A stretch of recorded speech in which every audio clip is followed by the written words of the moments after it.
everybody. Last લેક્ચરમાં આપણે ગતિમાન વીજભારો અને ચુંબકત્વ ચેપ્ટરના જે ટોપિકો હતા એની આપણે ચર્ચા કરેલી અને એ જે ટોપિકો છે એના પર આધારિત થોડા દાખલાઓની પણ આપણે ચર્ચા કરી હતી. આજે પણ આપણે એ જ ટોપિક પર આધારિત દાખલાઓ જે છે એ દાખલાઓની ચર્ચા આપણે કરીશું. સૌપ્રથમ સ્વાધ્યાયનો 4.11મો દાખલો. એક ઓરડામાં 6.5 ગોસ કૌંસમાં 1 gauss is equal two 10⁻⁴ tesla જેટલું નિયમિત ચુંબકીય ક્ષેત્ર રાખેલું છે. આ ક્ષેત્રમાં લંબરૂપે એક ઇલેક્ટ્રોન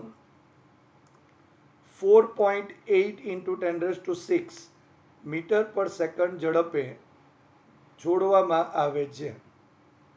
ઇલેક્ટ્રોનનો માર્ગ વર્તુળાકાર કેમ હશે તે સમજાવો અને વર્તુળાકાર કક્ષાની ત્રિજ્યા પણ શોધો.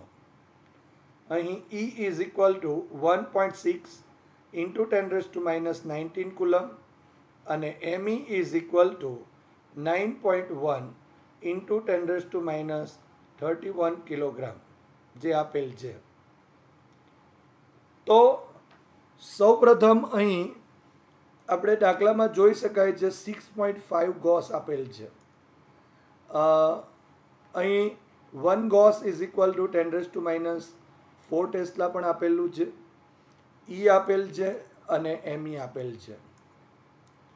હવે જો આપણે જાણીએ છીએ કે સમાન ચુંબકીય ક્ષેત્રમાં ક્ષેત્રને લંબ રૂપે જો કોઈ વીજભારિત કણ ને જો આપણે દાખલ કરવામાં આવે v જેટલા વેગથી તો એના પર લાગતું જે ચુંબકીય બળ છે એ F is equal two Q કૌંસમાં V × B જેટલું હોય છે.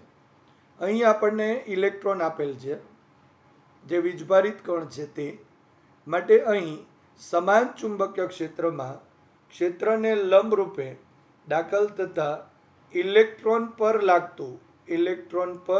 લાગતું ચુંબકીય બળ. તો સૂત્ર F સદિશ F is equal two Q V × B થશે.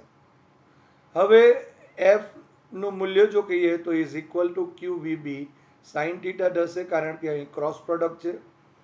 માટે અહીં F is equal two QVB sin 90 થશે કારણ કે અહીં ઇલેક્ટ્રોન ક્ષેત્રને લંબરૂપે છે. V અને B વચ્ચેનો ખૂણો એ 90 ડિગ્રી છે.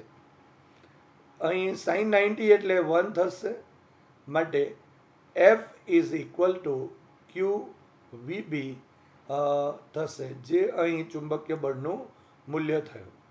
પરંતુ અહીં જે વીજભારિત કણ છે એ Q છે એ અહીં Q બરાબર E આપેલ છે એ જો લઈ લઈએ તો અહીં જે ઇલેક્ટ્રોન પર લાગતું ચુંબકીય બળ capital F is equal two small EVB જેટલું થશે.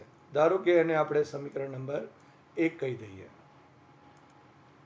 હવે જે ચુંબકીય બળ છે એ ચુંબકીય બળ F ની જે દિશા હોય એ V × B ની દિશામાં હોય એટલે કે V અને B થી બનતા જે સમતલ છે એ સમતલને લંબ હશે અને તેથી જે ચુંબકીય બળ છે એ F ની દિશા એ વીજભારિત કણ એટલે કે ઇલેક્ટ્રોનના વેગની દિશા અને ચુંબકીય ક્ષેત્ર B ની દિશા બંનેને લંબ રૂપે મળે છે. તેથી અહીં જે આ બળ જે છે એ બળ ઇલેક્ટ્રોનના ગતિની માત્ર દિશા જ બદલે છે પરંતુ એના મૂલ્યમાં એટલે કે એની ઝડપમાં કોઈ પણ ફેરફાર થતો નથી અને એના લીધે આ જે ગતિ કરતો ઇલેક્ટ્રોન છે એ ઇલેક્ટ્રોન પર જરૂરી કેન્દ્રગામી બળ મળે છે. એટલે કે અહીં આપણે એમ કહી શકાય કે અહીં ઇલેક્ટ્રોનની દિશા બદલાય છે, એના વેગની દિશામાં ફેરફાર થાય છે, પરંતુ એની ઝડપ એટલે કે એના મૂલ્યમાં ફેરફાર નથી થતો. માટે ઇલેક્ટ્રોન પર કેન્દ્રગામી બળ લાગે છે અને તેથી ઇલેક્ટ્રોનનો ગતિમાર્ગ એ વર્તુળાકાર માર્ગ કહેવાશે. હવે ધારો કે જો આપણે ઇલેક્ટ્રોનના વર્તુળ માર્ગની ત્રિજ્યા જો આપણે r ધારી લઈએ તો જાણીએ છીએ કે ઇલેક્ટ્રોનને વર્તુળાકાર ગતિ કરવા માટે જરૂરી જે કેન્દ્રગામી બળ છે એ કેન્દ્રગામી બળ એ ઇલેક્ટ્રોન પર લાગતું ચુંબકીય બળ પૂરું પાડશે. અને તેથી અહીં લખી શકાય કે કેન્દ્રગામી બળ બરાબર ચુંબકીય બળ થશે. માટે me v square divided by r is equal to e vb જેટલું થશે. અહીં v અને v કેન્સલ આઉટ થયા. હવે r ને જો આપણે સૂત્ર કરતા કહીએ તો માટે r is equal to me mass of electron into v divided by e into b જેટલું થશે. હવે દાખલામાં આપેલ જે કિંમતો છે એ કિંમતોને અહીં નોંધી લઈએ. પહેલાં તો માસ ઓફ ઇલેક્ટ્રોનનું દળ me is equal to 9.1 into 10⁻³ kilogram. E is equal to 1.6 into 10⁻19 coulomb. V is equal to 4.8 into 10⁻6 metre પર સેકન્ડ. અને ચુંબકીય ક્ષેત્ર B is equal to 6.5 gauss. જે આપણે જાણીએ છીએ 1 gauss is equal to 10⁻4 tesla. So B is equal to અહીં 6.5 into 10⁻4 tesla જેટલું થશે. હવે આ બધી જે કિંમતો છે એ કિંમતોને અહીં ઉમેરી દઈએ તો me 9.1 ઇન્ટુ 10⁻31 કિલોગ્રામ. અહીં v 4.8 ઇન્ટુ 10⁻6 મીટર પર સેકન્ડ. સ્મોલ e વિદ્યુત ભાર 1.6 ઇન્ટુ 10⁻19 એન્ડ ઇન્ટુ અહીં b ની કિંમત જો કહીએ તો 6.5 ઇન્ટુ 10⁻4 થશે. હવે અહીં તમે જોઈ શકો છો કે આ જો 10⁻19 અને 10⁻4 ને જો અંશમાં લઈ જઈએ તો 10⁻19 પ્લસ થશે 19 અને 10⁻4 10⁻4 થશે. માટે 6 plus 4 10 and 19 is equal two 29 થશે. અને અહીં 10⁻29 થશે, 31 છે. માટે 10⁻31 એન્ડ 10⁻29. સો અહીં 10⁻2 રહેશે. હવે 9.1 into 4.8 divided by 1.6 divided by 6.5 જો કરીએ તો અહીં આપણને r ઇઝ ઇક્વલ ટુ 4.2 મળે છે. માટે r is equal to 4.2 into 10⁻2 metre થશે. હવે 10⁻2 metre is equal to 1 centimetre થયું. માટે અહીં small r is equal to 4.2 centimetre થયું. આમ ઇલેક્ટ્રોનના વર્તુળાકાર માર્ગની જે ત્રિજ્યા છે એ small r is equal to 4.2 into 10⁻2 metre અથવા તો આપણે r is equal to 4.2 centimetre થશે. હવે સ્વાધ્યાયના 4.12 દાખલાની ચર્ચા કરીએ.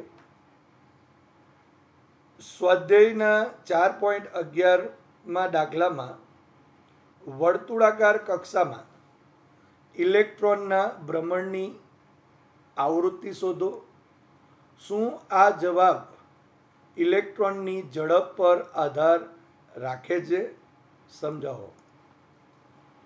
તો અહીં આપણે સ્વાધ્યાય 4.11માં જે દાખલો અત્યારે જોયો એ દાખલામાં આપેલી જે કિંમતો છે તેનો ઉપયોગ કરવાનો છે અને આ વર્તુળાકાર કક્ષામાં જે ઇલેક્ટ્રોન ભ્રમણ કરે છે એની આવૃત્તિ શોધવાની છે.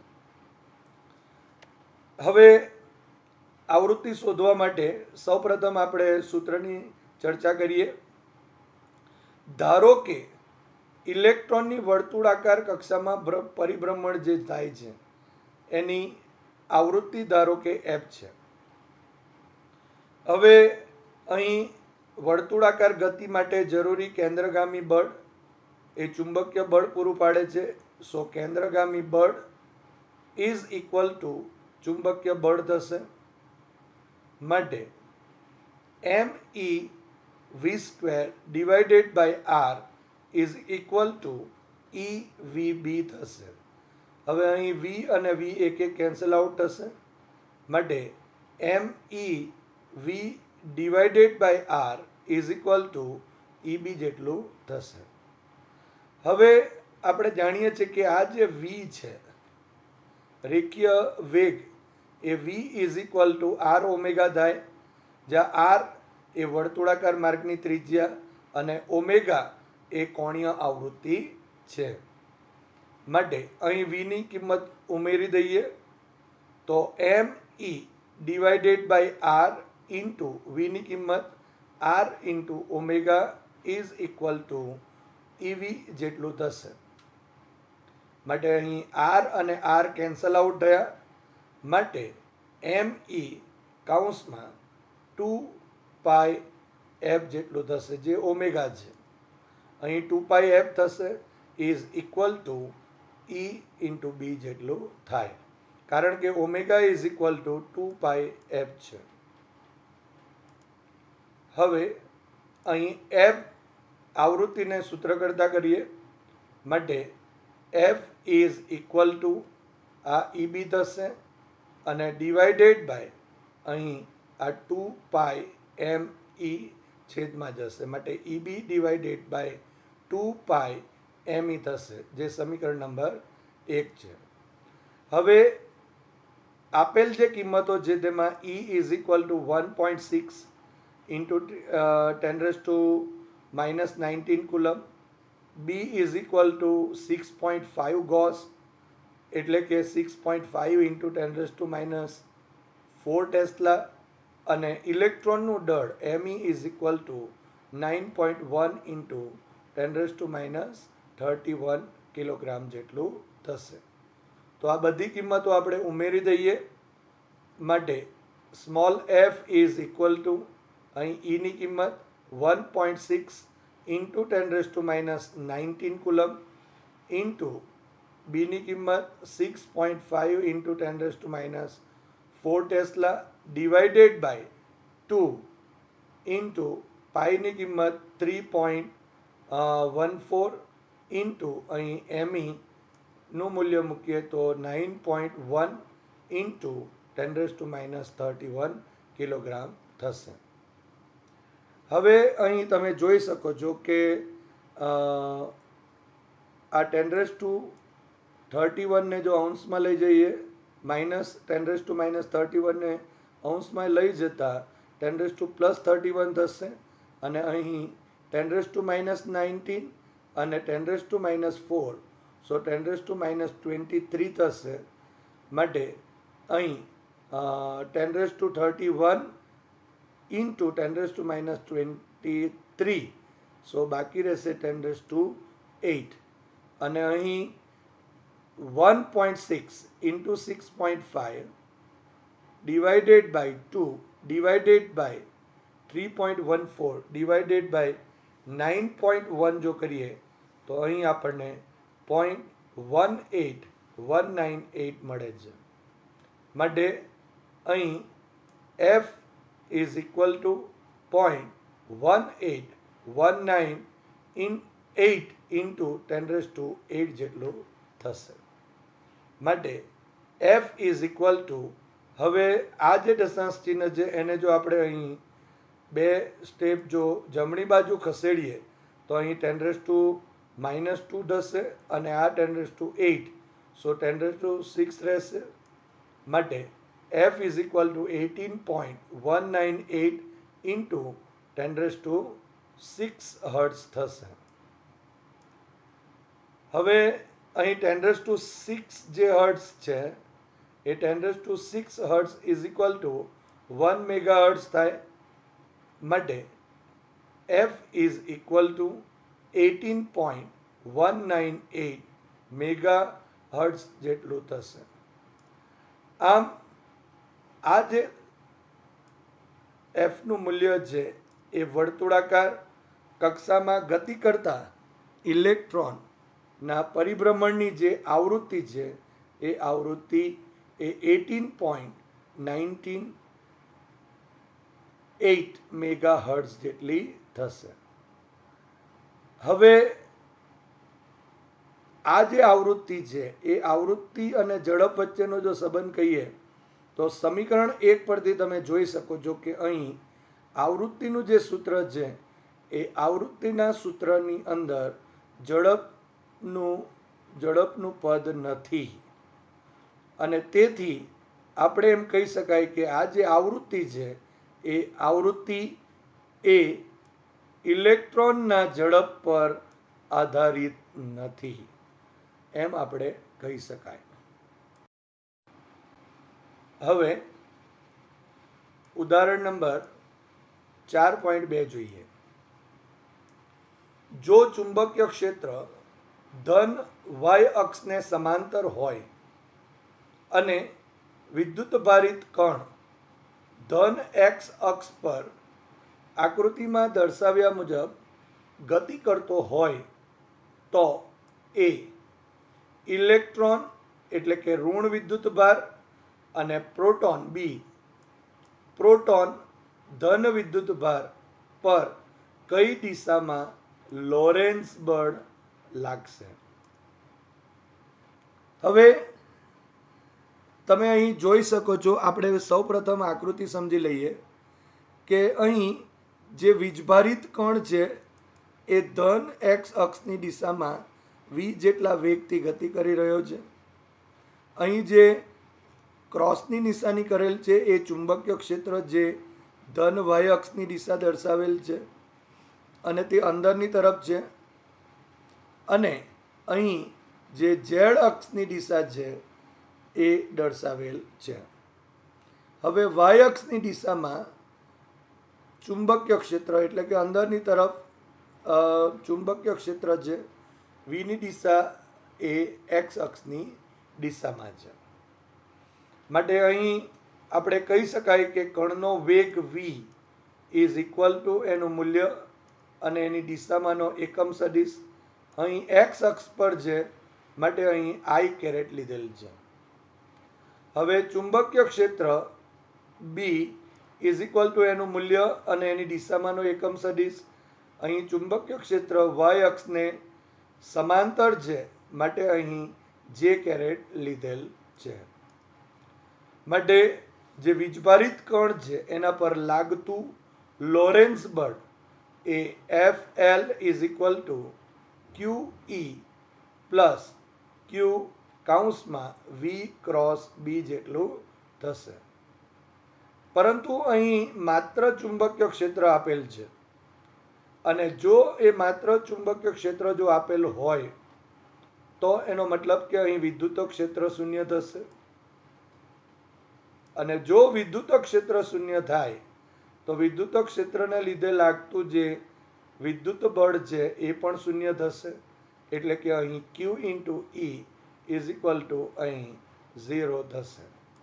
માટે જે કણ પર લાગતું લોરેન્ઝ બળ છે FL is equal two Q કૌંસમાં V ક્રોસ B જેટલું થશે.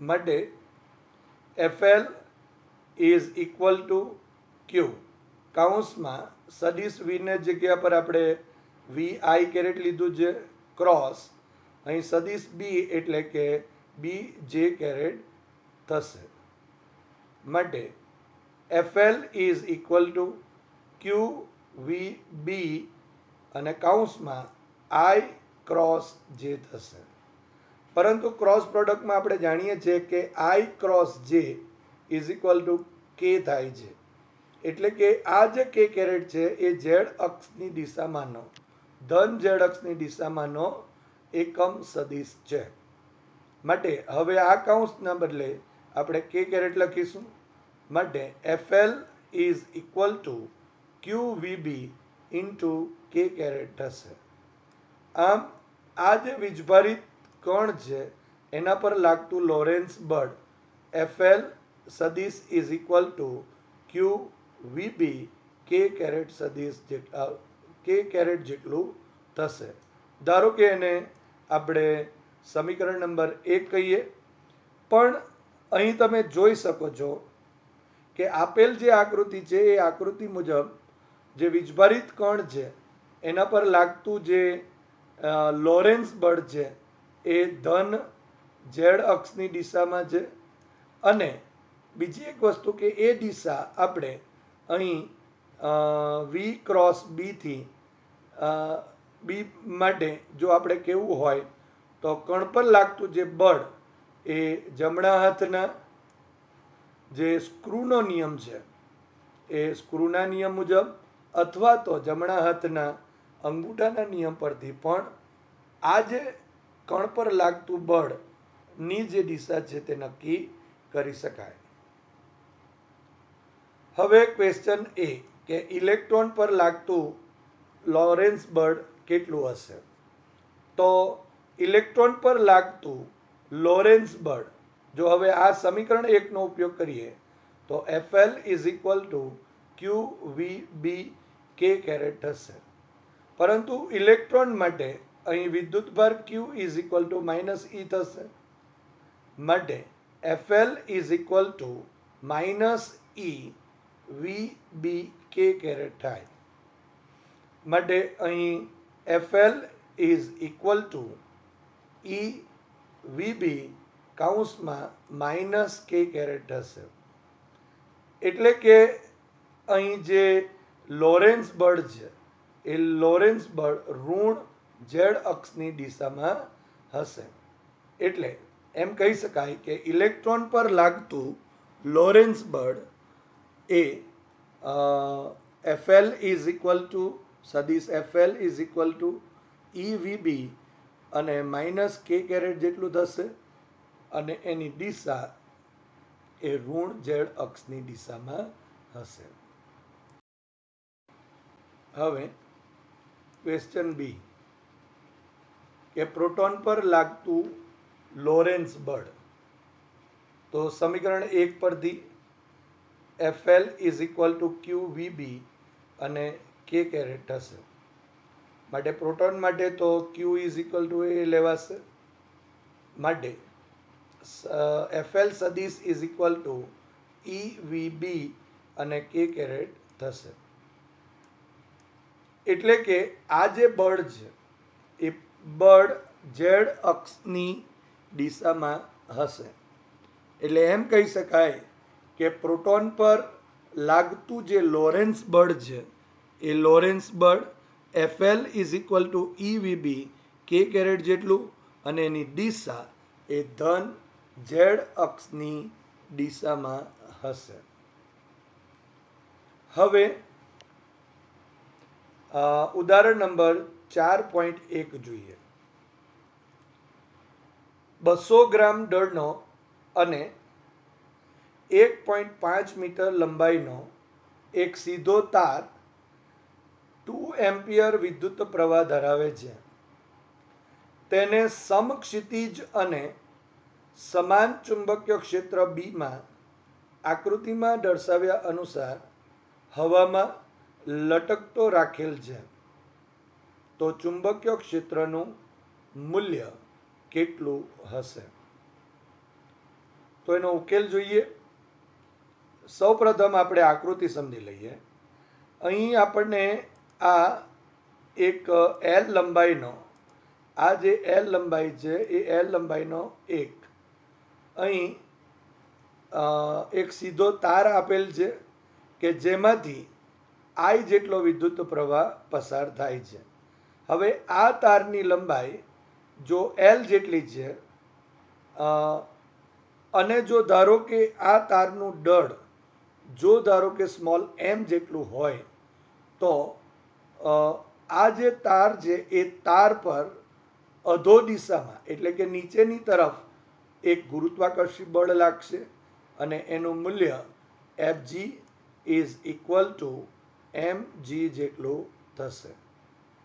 હવે આકૃતિ પરથી તમે જોઈ શકો છો કે અહીં એલ લંબાઈના વાહક તારમાંથી I જેટલો વિદ્યુત પ્રવાહ પસાર થાય છે.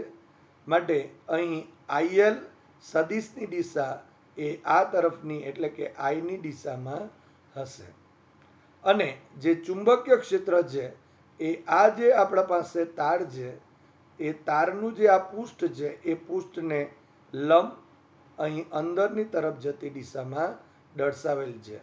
માટે કહી શકાય કે IL સદિશ અને સદિશ B ની દિશા પરસ્પર લંબ છે એમ કહેવાશે. હવે આ જે તાર છે એ તારના જે પૃષ્ઠ છે એ પૃષ્ઠની અંદરની દિશામાં જો ચુંબકીય ક્ષેત્રની દિશા હોય અને એમાંથી જો I જેટલો વિદ્યુત પ્રવાહ પસાર થતો હોય તો આ જે વિદ્યુત પ્રવાહ ધારિત જે તાર છે એના પર લાગતું જે ચુંબકીય બળ એ Fm is equal two IL cross B જેટલું હશે. અહીં L ઇઝ પરપેન્ડિક્યુલર B છે આપણે જે ચર્ચા કરી તે મુજબ. માટે જો અહીં IL ક્રોસ B જો આપણે જમણા હાથના જો સ્ક્રૂના નિયમ પ્રમાણે જો આપણે અહીંયા દિશા મેળવીએ તો એ ઉર્ધ્વ દિશામાં હશે. માટે અહીં આપણે લખેલ છે કે આ વિદ્યુત પ્રવાહ ધારિત તાર ઉપર લાગતું જે ચુંબકીય બળ એ ઉર્ધ્વ દિશામાં છે. હવે આનું મૂલ્ય જો લખવું હોય તો Fm is equal two ILB sine theta, જ્યાં થીટા ઇઝ ઇક્વલ ટુ 90 છે. માટે સાઇન 90 ઇઝ ઇક્વલ ટુ 1 થશે. માટે Fm is equal two ILB જેટલું થશે. એનો અર્થ એમ થયો કે આ જે વિદ્યુત પ્રવાહ ધારિત જે તાર છે એ તાર ઉપર ઉર્ધ્વ દિશાની અંદર એ ચુંબકીય બળ ILB જેટલું લાગે છે અને એના પર લાગતું વજન બળ અધો દિશામાં છે અને તેનું મૂલ્ય આપણે અહીં Fg બરાબર mg લખેલ છે. હવે જો તાર હવામાં લટકતો રહે તે માટે જો લટકતો રહે તે માટે વજન બળ જે છે તે અને ચુંબકીય બળ એ બંને સમાન થવા જોઈએ તો જ એ તાર હવામાં લટકતો રહેશે. માટે mg is equal two ILB જેટલું થશે. હવે ચુંબકીય ક્ષેત્ર શોધવાનું છે. સો ઇઝ ઇક્વલ ટુ એને બી ને સૂત્ર કરતા કરીએ તો ઇઝ ઇક્વલ ટુ અહીં તો mg ડિવાઇડેડ બાય IL થશે. હવે જે દાખલામાં આપેલ રકમ છે મૂલ્ય છે તે આપણે અહીં નોંધી લઈએ. સ્મોલ m જે 200 ગ્રામ આપેલ છે જે તારનું દળ છે is equal to 200 into 10⁻³ kilogram થશે. માટે small m is equal to 0.2 kilogram જેટલું થશે. હવે તારની લંબાઈ L is equal to 1.5 metre, ગુરુત્વ પ્રવેગ G is equal to 9.8 metre પર સેકન્ડ સ્ક્વેર અને I is equal to 2 ampere આપેલ છે. આ બધી કિંમતો આપણે અહીં આ સૂત્રમાં ઉમેરી દઈએ તો m is equal to 0.2 kilogram G is equal to 9.8 metre પર second square, I is equal to 2 ampere અને L is equal to 1.5 metre જેટલું થશે. માટે આ જો આપેલ પદ છે એનું કેલ્ક્યુલેશન જો કરીએ તો અહીં B is equal to 0.65333 જેટલું થશે, જે ટેસ્લા એનો એકમ ટેસ્લા થશે, is approximately equal to 0.65 tesla થશે. આમ અહીં જે આપેલ જે સમાન ચુંબકીય ક્ષેત્ર છે એનું મૂલ્ય B is equal to 0.65 tesla જેટલું થશે. હવે આપણે પૃથ્વીનું ચુંબકીય ક્ષેત્ર જાણીએ છીએ, જે આશરે 4 into 10⁻5 ટેસ્લા જેટલું છે. અહીં આ જે બીની કિંમત ચુંબકીય ક્ષેત્ર છે એની કિંમત આ પૃથ્વીના ચુંબકીય ક્ષેત્ર કરતાં ઘણી જ મોટી છે, અને તેથી અહીંયા તમે જોઈ શકો છો કે 0.65 ટેસ્લા છે અને અહીં 4 into 10⁻5 ટેસ્લા છે.